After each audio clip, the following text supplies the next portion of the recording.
प्रभागानुसार चर्चा आम्ही पक्ष म्हणून करतोय। या चर्चेमध्ये सगळीकडनं अहवाल आल्याच्या नंतर जाणवते की पुणे महानगरपालिकेमध्ये भारतीय जनता पार्टीचे नगरसेवक अत्यंत चांगल्या पद्धतीने काम करत आहेत। भारतीय जनता पार्टीचे महापालिकेतील जे पदाधिकारी आहेत, महापौर, उपमहापौर, स्थायी समितीचे अध्यक्ष, नवीन सभागृह नेते, हे सगळे चांगल्या पद्धतीने काम करत आहेत। पुढच्या 1 वर्षामध्ये काम करून निवडणुकीला सामोरे जायचं आहे, या दृष्टीने तयारीसाठी या बैठका चालू झालेल्या आहेत। यामध्ये शहराच्या विकासाच्या दृष्टीने अनेक विषय आम्ही घेतलेले आहेत। प्रभागांच्या विकासांसाठी देखील काय करणं आवश्यक आहे, तिथं कुठले प्रोजेक्ट झाले पाहिजेत, या दृष्टीने देखील चर्चा चालू आहे आणि त्यावरती अंमलबजावणी आम्ही करणार आहोत। या बैठकींच्या व्यतिरिक्त बोलायचं झालं तर गेल्या 3 दिवसापूर्वी पुणे महानगरपालिकेच्या हद्दीमध्ये 23 गावांचा समावेश झाला। हा समावेश होत असताना 23 गावातल्या नागरिकांचा विचार घेतला गेला नाही। आमचा या समावेशाला विरोध नाही आहे, पण लोकांच्या भावना काय आहेत हे लक्षात घेतलं गेलं पाहिजे होतं। लोकांची भूमिका ही आहे की या गावांचा विकास करण्यासाठी राज्य सरकारने पैसा दिला पाहिजे। राज्य सरकारनं गावाचा समावेश करत असताना 1 रुपयाचा निधी देखील मंजूर केलेला नाही। कुठलाही नियोजनबद्ध आराखडा या गावांच्या विकासासाठी बनवलेला नाही आहे। आज अनेक वर्ष ही 23 गावं पुणे जिल्हा परिषदेच्या हद्दीमध्ये होती आणि जिल्हा परिषद ही वर्षानुवर्ष राष्ट्रवादी काँग्रेसच्या वर्चस्वाखाली आहे। मग 23 गावांचा विकास राष्ट्रवादीला करता आला नाही, त्यामुळं या गावात आलेलं अपयश लपवण्यासाठी राजकीय हेतूने ही गावं महापालिकेच्या हद्दीमध्ये समावेश करण्याचा निर्णय राष्ट्रवादीने केलेला आहे। या निर्णयाच्या विरोधामध्ये लोकांचा कल आहे। लोकांची भावना आहे की या गावांचा विकास झाला पाहिजे, त्यासाठी राज्य सरकारने निधी दिला पाहिजे। प्रशासनाने देखील तसाच रिपोर्ट दिला आहे की गावांच्या विकासासाठी निधी दिला पाहिजे। त्यामुळं हा निर्णय जो आहे तो राष्ट्रवादीच्या कुठल्याही राजकीय फायद्याचा नाही आहे, राष्ट्रवादीच्या नुकसानीचा हा विषय आहे। या बाबतीत राष्ट्रवादीचे अध्यक्ष चेतनजी तुपे यांनी काही वक्तव्य केले होते, हुशारी वगैरे काढली होती। राष्ट्रवादीचे अध्यक्ष चेतनजींना त्यांच्या अपयशाबद्दल मी सांगू इच्छितो की ह्या 23 गावांचा समावेश करताना तुमचं अपयश हे आहे की 23 गावांचा विकास तुम्ही राष्ट्रवादी काँग्रेसच्या माध्यमातून, जिल्हा परिषदेच्या माध्यमातून करू शकला नाही। त्यानंतर तुमचं व्यक्तिगत अपयश सांगतो की आज तुमच्या मतदारसंघामध्ये मांजरी नावाचं गाव आहे, त्या मांजरीमध्ये 1 रुपयाचं देखील काम आपण केलेलं नाही आहे। आमचे माजी आमदार योगेश अण्णा टिळेकर यांनी केलेले असंख्य कामं, उड्डाणपुलाचं काम असेल किंवा अनेक योजना असतील, त्या देखील तुम्ही निवडून आल्याच्या नंतर अर्धवट राहिल्यात। आणि तिसरं तुमचं अपयश सांगतो की तुम्ही 1 बोट समोरच्याकडे करता, त्यावेळेला 4 बोटं तुमच्याकडे असतात। 2019ला तुम्ही शरद पवारांच्या सहानुभूतीच्या लाटेवरती निवडून आलात, पावसाच्या लाटेवरती निवडून आलेला आहात। 2014ला तुम्हाला किती मतं पडले? योगेश अण्णांना 84,000च्या आसपास मतं पडले आणि तुम्हाला 28,000 मतं पडले। हे तुमचं अपयश आहे। मी वडगाव शिरीतनं लढलो, 2014ला निवडून आलो, 2019ला देखील 92,700 मतं मी मिळवले। अवघ्या काही हजारांनी माझा पराभव झाला। आम्ही मान्य करतो, जनतेने दिलेला कौल हे मान्य करतो, पण तुम्हाला तर 2014मध्ये लोकांनी एवढं बेकार घरी बसवलं होतं, केवळ पावसाच्या लाटेमध्ये तुम्ही निवडून आला। त्यामुळे तुम्ही आम्हाला कुठलंही राजकारण शिकवू नका, अपयशाबाबत तुम्हाला बोलण्याचा अधिकार नाही आहे। आज या निमित्ताने आमचे पदाधिकारी आहेत, बापट साहेब आहेत, ते देखील आपल्याशी संवाद साधतील।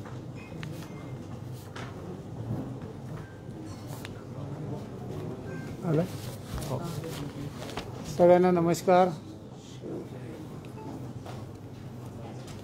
पुणे महापालिकेमध्ये माननीय महापौर, उपमहापौर, स्थायी समिती अध्यक्ष, गटनेते आणि विविध समित्यांचे अध्यक्ष आणि आमचे नगरसेवक चांगल्या पद्धतीनं काम करतात. आता यांनी सांगितलं, मागच्या अनेक वर्षात आमच्या पदाधिकाऱ्यांच्या आणि ह्याला जोडून पक्ष संघटनेच्या, पांडेजी संघटन मंत्री इथे बसलेत, अनेकविध बैठका प्रभागशहा, मंडलशहा, विधानसभा मतदारसंघाशहा आम्ही घेऊन कामाचा जोखालेखा घेत होतो. आता 1 वर्षांनी येणारी महानगरपालिकेच्या निवडणुका तर राज्यातल्या आणि पुण्यातल्या ह्या आहे, ह्याच्यापेक्षाही जादा ताकदीने आणि जादा संख्येने आम्ही निवडून आणणार आहोत. पण तत्पूर्वी आमचंही त्याच्यात नियोजन असतं. म्हणून जवळजवळ 53 नगरसेवकांशी आमची 3 दिवसामध्ये निवांत चर्चा झाली. त्यांचे काही निधीच्या संदर्भातले प्रश्न आहेत आणि ते खरे आहेत. कोरोनाच्या निमित्ताने पाहिजे तेवढा निधी विकास कामांना मिळाला नाही. राज्य सरकार तर कधीच पैसे देत नाही. जे काही दिले ते देवेंद्रजींच्या काळामध्ये करोडो रुपये दिले. मी आकडे न्याय तुम्हाला यादी पण त्याची देऊ शकतो. केंद्र सरकारच्या अनेक योजना पुण्याच्या विकासाकरता चालू आहेत. विमानतळाचं विस्तारीकरण चालू आहे, रेल्वेचे डबल ट्रॅक इलेक्ट्रिफिकेशन चालू आहे, भूसंपादन जवळजवळ पूर्ण होत आलं. एखाद दुसरं राहिलं तर मिरज आणि लोणावळा असं मधल्या ह्याच्यात आपले पुण्याचं युनिट आहे, तर मध्य रेल्वे ज्याला म्हणतात ते. त्यामुळे केंद्र सरकारशी संरक्षण खात्याची अनेक विषय छोटे छोटे म्हणजे वानवडीसारख्या ह्याच्यात थोडासा आता रस्ता करून दिला घोरपडी बीटी कवडे रोडला वगैरे, तर स्मशानभूमीत जाणारे रस्ते थांबलेत, पाण्याच्या टाक्यांच्याकरता कामं थांबली होती, पाईपलाईन टाकण्याकरता थांबली होती. ही केंद्र सरकारकडनं मी शहराचा प्रतिनिधित्व करतो म्हणून ती देखील सोडून आणली. काही पाईपलाईनमध्ये आहेत. मिलिटरीकडनं जागा मिळायला थोडा वेळ लागतो, पण आम्ही त्याच्यात प्रयत्नशील आहोत. आणि म्हणून उरलेल्या पुढच्या 8 दिवसामध्ये अजून आमचे प्रभाग होतील आणि RPI सकट 98 नगरसेवक यांच्या कामाचा लेखाजोखा घेऊन त्यांना नवीन आम्ही मार्गदर्शन करतो की आता निवडणूक डोळ्यापुढे ठेवून आपल्याला कसं काम करावं लागेल. कारण आमच्याकडे काय, आम्ही काय, आमचे कार्यकर्ते काय, आम्ही भोळे सांबोत, आम्हाला काही राजकारण फार कळत नाही आणि तुम्ही आम्हाला कधी शिकवत नाही काय असेल ते. त्यामुळे तो बिचारा कामात असतो, पण ते राजकीय खेळी खेळण्याचं काम काही भाजपचे लोक करत नाहीत, बाकीचे करतात. तर आम्ही आता त्याला सांगितलं बा असं नाही, निदान आपण जी कामं केली आहेत ती लोकांपुढे गेली पाहिजेत आणि म्हणून एक थोडंसं मार्गदर्शन त्यांना आम्ही ह्या बैठकीच्या निमित्ताने करतो. त्याच्यात सामाजिक कामाचा खूप मोठा सहभाग आहे. म्हणजे तुम्ही पाहिलं असेल आणि आत्ताही तुम्ही बघा की नगरसेवकांनी आपापल्या वॉर्डातले अहवाल कामांचे हे छापून घरोघरी जाऊन वाटण्यावर आमचा भर होताच. आधीही वाटले, वर्षाचा 2 वर्षाचा. आता कोरोनाच्या नंतरही कोणी त्याच्यात काम केलं, कोणी आरोग्यात केलं, सामाजिक क्षेत्रात केलं, शिक्षण क्षेत्रात केलं, अनेक विद्यार्थ्यांना. आणि ही तर आमची बांधिलकी आहे. सामाजिक काम करणं हे राजकारणाच्या पलीकडे जाऊन गरीब विद्यार्थी असतील, पेशंट असतील, ह्या वेगवेगळ्या सुविधा केवळ महापालिका म्हणूनच नाही तर अनेक वेळा स्वतःच्या मानधनातनं वर्गणी गोळा करून अनेक ठिकाणी गरिबांना औषध देण्यापासूनची काम हे भारतीय जनता पार्टीच्या कार्यकर्त्यांनी केलं. कोरोनाचं एक आगळं वेगळं संकट आपल्यावर आलं आणि आपण पाहिलं असेल की आमचे सगळे पदाधिकारी म्हणजे मेयर साहेब तर ॲडमिट व्हावं लागलं, इथपर्यंत पूर्ण काळ कोरोनाच्या रस्त्यावर उतरले होते. काही लाख लोकांना धान्याचं किट देणं, मास्क वाटणं, गोळ्या देणं, त्यांना उपलब्ध ॲम्ब्युलन्स करून देणं आणि औषध पाण्यालाही काही लागले तर तोही अनेक ठिकाणी हॉस्पिटल्सना जाऊन थोडं बिल कमी करा, आम्ही थोडं देतो असं करून फार मोठं काम म्हणजे भाजप त्यावेळेला रस्त्यावरच उतरलं होतं असं चित्र आपल्याला दिसत होतं. तर ही कामं आमची केली. वॉर्डात आणि मतदारसंघात छोटी छोटी जी विकासाची कामं असतात, सामान्य नागरिकांची अपेक्षा असते, कुठे गल्ली बोळ्यात डांबरीकरण करा, कॉन्क्रीटचा रस्ता करा, फरशी बसवा, अशा अनेक छोटी मोठी जी कामं असतात, लाईटचा पोल आहे नवीन लावा, शिफ्ट करा, ड्रेनेज लाईन बदला, चेंबर नवीन बांधून द्या, 42 विविध कामांचं आम्ही सर्वेक्षण करून त्याचे रिपोर्ट आत्ता आमच्याकडे आहेत. म्हणजे 42 प्रकारची कामं करून आणि खूप चांगलं काम स्थानिक पातळीवर सहयादी असेल, पॉटस्त्रे वगैरे जे म्हणायचो त्याच्यातनं आपण केले. मोठ्या प्रकल्पामध्ये देखील आता वडगाव शेरीसारखं मला आठवतं की योगेश मुळीक चेअरमन झाल्यानंतर जेवढी कामं टाकली होती ती मला वाटतं जवळजवळ सगळी सुरू झाली. आता हे एकही काम त्यातलं बाकी नाही.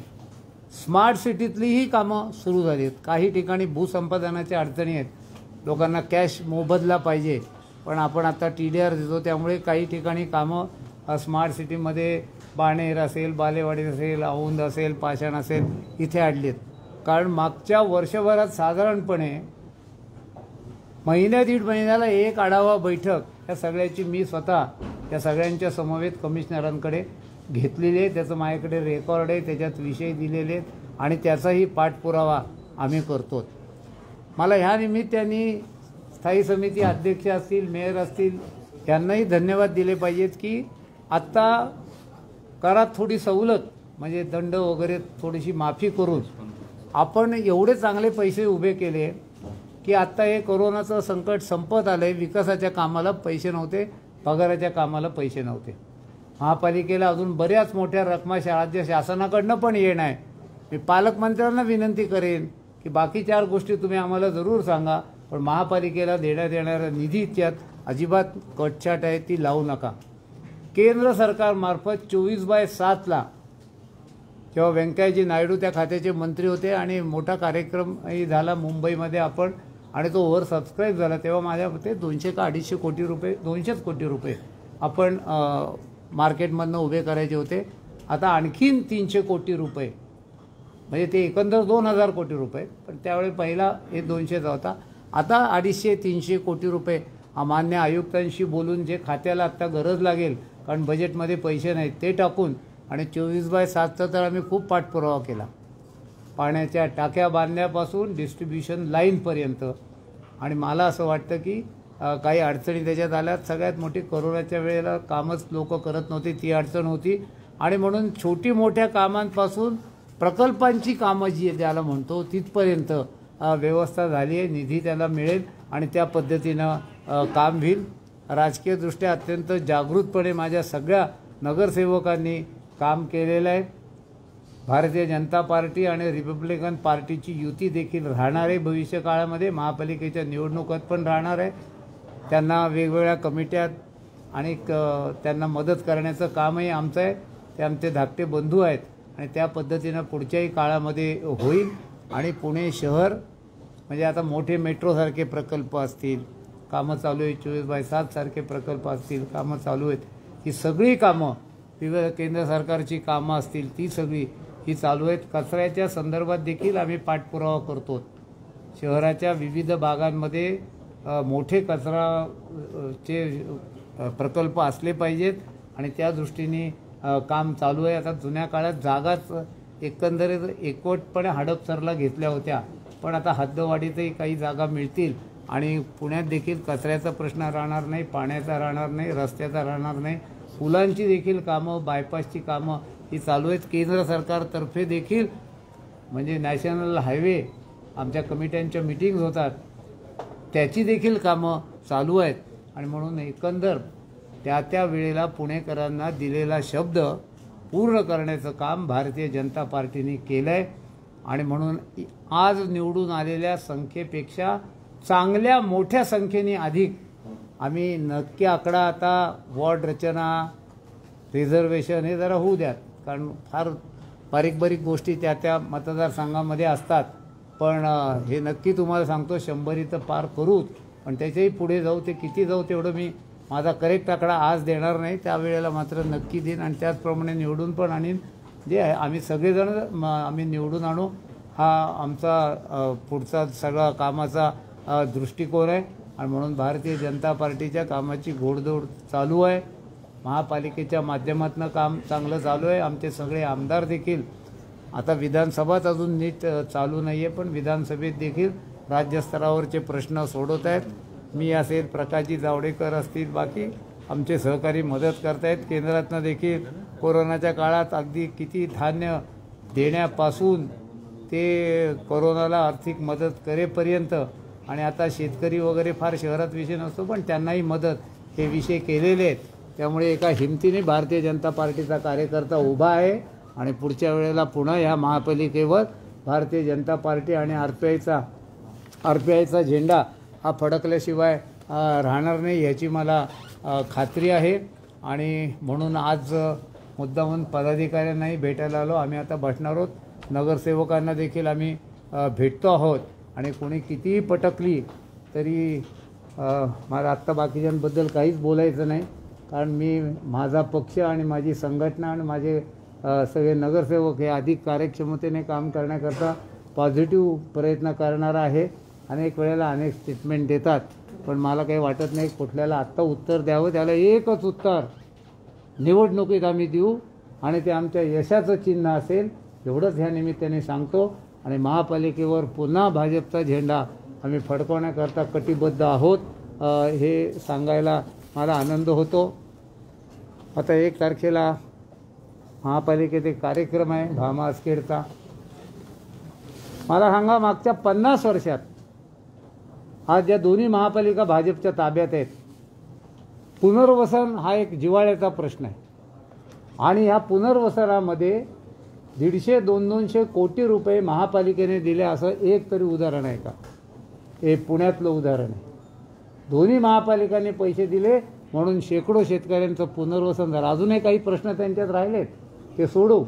महापालिकेच्या बजेटमध्ये मी कलेक्टरांबरोबर अनेक बैठका त्या लोकांना बोलून घेतल्या, चेकचं वाटप केलं पालकमंत्री असताना आणि पूर्ण पाठपुरावा जगदीश मुळीक असतील, आमदार आमचे त्यावेळचे होते, मेयर असतील, चेअरमन असतील, आम्ही सगळ्यांनी केला. आणि पाण्याचा भामा आसखेडच्या मार्फत येणारं पाणी हे विशेषतः ज्या येरवडा वडगाव शेरी परिसरात द्यायचं आहे तो शब्द भारतीय जनता पार्टीने पूर्ण केलेला आहे. त्याचा देखील आम्हाला आनंद आहे. श्रेयाची लढाई आणि राजकारण ज्यांना अन्न पाणी आणि निवारामध्ये करायचं असेल त्यांना करू देत, पण आम्हाला त्यांना त्या सोयी उपलब्ध करून द्यायचा आहे. भारतीय जनता पार्टीचा हाच जाहीरनामा आहे की सामान्य माणसाचं सुख आणि सामान्य माणसाला आम्ही दिलेले आश्वासनं आम्ही पूर्ण करणार आहोत.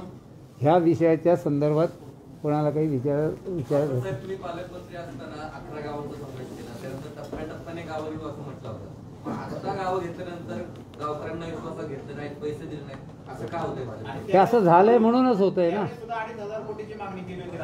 हो, पण नाही दिला होता. ऐका, आत्ता पुणे महापालिकेने देखील, म्हणजे आज आमची या महापालिकेत सगळी सत्ता असताना या सगळ्या गावांना बजेटमधनं 2-2, 4-4, 5-5 कोटी कामं सुरू करण्याकरता केली होती. महापालिका राज्य शासनाने पण महापालिकेला मदत केलेली. असं ह्या गावाकरता एवढे असे उचलून देत नाही. महापालिका एकत्रित फंड देतं, राज्य सरकार देतं, तो पैसा आम्ही दिलेला आहे, ह्याच्या पुढे देऊ. आणि अजून त्याचा हे होत नाही तयार. आम्ही म्हणलो तो गावनिहाय आपण तयार करा आणि टप्प्याने द्या. त्यांचा DP व्हायचा राहिला होता. आज तिथे नेमकं काय करायचं, किती फुटी रस्ते करायचे, पाण्याच्या लाईन कुठे टाकायच्या, पाण्याच्या टाक्या कुठे करायच्या, ह्याचं प्लॅनिंग त्यावेळेला काँग्रेसचे असणाऱ्या नवीन केलं नाही, आम्ही केलं. येवलेवाडीचं कोणी केलं? आमची सत्ता आल्यावर केलं. त्यामुळे आज प्लॅन तयार आहे. पण मधल्या काळात नाही काय तो आमच्याकडनं झालेला आहे. असं आहे की DPला आता मुदतच आहे. काल मर्यादेतच DP बसवलेला आहे, कायदाच केला आहे सरकारने. त्यामुळे महापालिकेने आता आचारसंहिता आली, काही आली तर त्याला अर्थ, त्याला आमचा काही आम्ही पाठवलाय. 23 गावांचा DP जवळपास आता फायनल होत आलाय PMRD कडून. तर तुमची काय भूमिका आहे? PMRDचा DP नाही, आधी महापालिका बोला, मग मी PMRD बोलतो. कारण मी PMRDचंही काम केलंय म्हणून तुम्हाला सांगतो. हे संपलं का महापालिकेचं?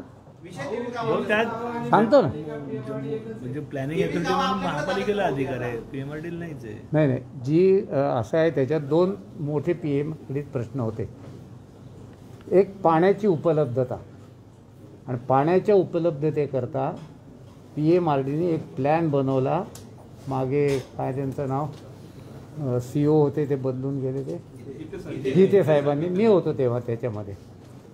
तर अधिकचं पाणी कसं मिळेल, म्हणजे पाणी आहे तेवढंच आहे, त्याचं डिस्ट्रीब्युशन आणि साठवण ह्याचा एक प्लॅन, आणि तिकडे पाणी काय टँकरने देऊन चालणार नाही, तर घरोघर कसं देणं हा एक होता. तिथल्या रस्त्याचा प्लॅन आम्ही केला, आणि DPCमधनं आणि PMRDच्या फंडातनं. मी तुम्हाला नावानिशी आकडेवारी सांगतो. नाही, मी केलं आहे ते, मी दिलेत ते पैसे. आता खेड तालुक्यात तुम्ही जर जाऊन बघाल, जिथे जिथे इंडस्ट्रियल एरिया झाला आहे आणि गावं आजूबाजूला आहेत, त्यांना जायला रस्ता नव्हता, 25 गावांना तरी असे पैसे आजूबाजूच्या PMRDमधनं मी स्वतः PMRDत असताना दिलेले आहेत, ज्यांची कामं झाली आणि काही थोडीशी राहिली असतील. मुळशीत पैसे दिलेले आहेत कितीतरी, वाघोलीला पैसे दिलेले आहेत कितीतरी. ही सगळी बाजूची गावं होती. त्यामुळे ह्याला PMRDने पैसे द्यायला पाहिजेत. PMRD निधी उभारेल, उभारतो पण आहे, कर्जही काढतील. बाकी विकासाच्या कामाकरता महापालिकेच्या हद्दीच्या बाहेर महापालिकेला देता येत नाही. त्यामुळे ती PMRDची रिस्पॉन्सिबिलिटी आहे, आणि PMRDला आम्ही ते करायला लावू. प्रश्न असा होता, 23 गावं येत आहेत, तिथे PMRDने या 23 गावांचा DP काही जवळपास केलेला आहे. तो DP आपण महापालिका म्हणून स्वीकारणार आहोत की नाही, ऍज इट इज आपण घेणार आहोत की नाही, हा विषय आहे. प्लॅनिंग म्हणून तो घ्यायचा अधिकार असतो. आरपी झाला आणि आरपीतनी गावं आली तरी आपण इथं DP करतो. DP करणार ना आपण, DP आपण करावं लागेल. DP हे बघा, RP आणि DP मध्ये DPचा अधिकार महापालिकेलाच आहे. एवढंच होईल, काम सुसह्य होईल, कारण सगळं प्लॅनिंग त्यांनी केलेलं असेल. असं आहे की प्लॅनिंग अथॉरिटी म्हणून तो अधिकार घटनेने महापालिकेलाच आहे. तो काय कोणी, ऐका ना पांडुरंग, प्लॅनिंग अथॉरिटी म्हणून घटनेने डेव्हलपमेंट प्लॅन करायचा अधिकारच जनरल बॉडीला दिलेला आहे. त्याला कालबाह्य मुदत दिलेली आहे. याच्यापूर्वी गावं आली तरी RP रिजनल प्लॅन असायचाच, तसा PMRD तो रिजनल प्लॅन आपण बेस धरून इथं DP करतो. त्यानुसारच त्यांचा जो काय प्लॅन येईल तो बेस धरून, पण शेवटी अंतिम डेव्हलपमेंट प्लॅन हा जनरल बॉडीला अधिकार आहे आणि तो जनरल बॉडीच करेल.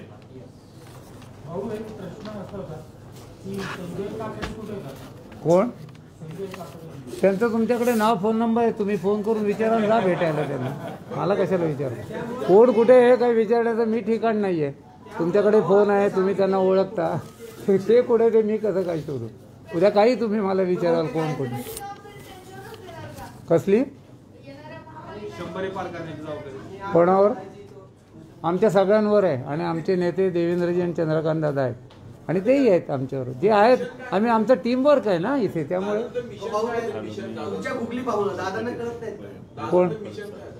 कोण दादा कसली गुगली आहे.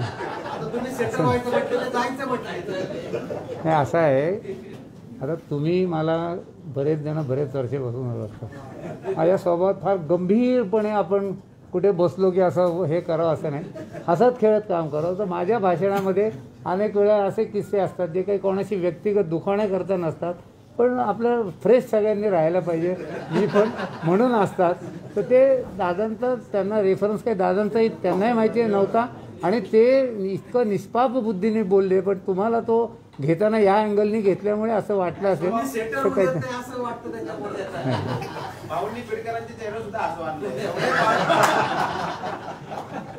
सगळ्यांची चर्चा झाली होती. तुम्ही एवढी बैठक घेतली, सगळ्यांना झेंडा दिलाय, काठी तुमच्याकडेच आहे का फक्त काठी कायम पक्षाकडेच असते. जेव्हा मी पक्षाचा प्रतिनिधी असतो, कोणी असेल आता तर त्या सगळ्यात मी पण निवडणुकीला उभं राहतो ना, झेंडा माझ्या हातात असला तर काठी पक्षाच्याच हातामध्ये असते. तो पक्षाचा नेता सारथी जो पुढं बसतो ना त्याच्याच हातामध्ये असते. चांगली डौलानी करते ना. आता आहे त्यापेक्षा साईज मोठा झेंड्याचा राहील, काळजी करू नको. तुम्ही महापालिकेच्या नगरसेवकांच्या कामांचा आढावा घेताय, जवळपास 3 दिवस झाले, गेल्या 4 वर्षात बरेच चांगली कामं झाली, पण या कामांना पाट्या किती लावायचं काय धोरण महापालिका करणार आहे का? इतकं मी इंटरनल बघत नाही, लोकांना कळावं एवढं लावावं. ऐका ना, नाही नाही नाही 3-3 4-4 काय सगळ्या रस्त्याला पाट्या. हां काय होतं, एका नागरिकांचा गैरसमज होऊ नये कुठे नेमकं राहत.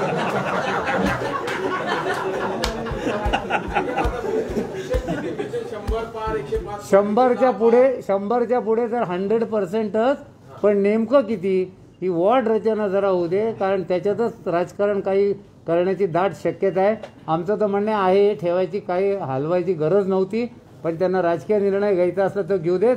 आम्ही तो मोडूनच काढू. ते काय 10 लढो, आम्हाला काय आम्ही आमच्या ताकदीवर लढणार. RPIला बरोबर घेऊ, काढू ना. बस तुम्हाला काय अडचण आहे, आम्ही काय पॅटर्न काढू, आम्हाला आमचे पॅटर्न काढावेच लागणार. नागरिक म्हणून निवडणुकीच्या असं आहे ना, मी म्हणजे गमतीने असं म्हणतो की आमची रणनीती काय असेल आणि त्यावेळची परिस्थिती नेमकी होईल तेव्हा काय होईल काही सांगत नाही. तुम्हाला आश्चर्य वाटेल अशाही काही क्रिया त्यावेळेला घडतील की ते लोक आम्हाला कोणी जॉईन व्हायची शक्यता. हां, चंद्रकांत दादा.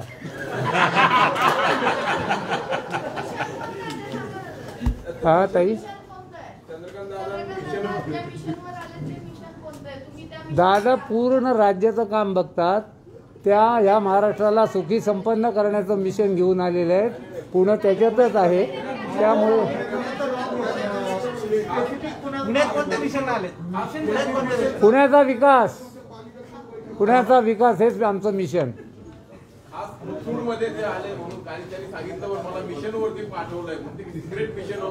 असं नाही, महाराष्ट्रामध्ये कायमस्वरूपी आम्हाला जे बदल करायचे, राजकीय स्थिरता आणायची, त्याच्याकरता केंद्राने दादांसारख्या 4 लोकांना 4 वेगवेगळ्या गोष्टी मिशनवर, शेतकरी प्रश्न, कामगार प्रश्न, शहरांचा विकास, जसा देवेंद्रजी त्याचा जास्त अभ्यास असं केलेलं आहे. आमच्या पक्षाची ती कामाची पद्धत आहे, कधीतरी समजून घ्या. आणि त्यामुळे अनेक राज्य आम्हाला न मिळालेली देखील आलेली आहेत. त्यामुळे मिशनवर पूर्ण वेळ संसार वगैरे काही न करता करणारे जे लोक असतात त्याच्यात दादा आहेत आणि त्या पद्धतीनं ते काम करतायत आणि तुमचं त्यांना सहकार्य राहू द्या. चलो, सगळ्यांना धन्यवाद. सगळ्यांनी चहा घेऊन जावा. ते रे अक्षय पटपट.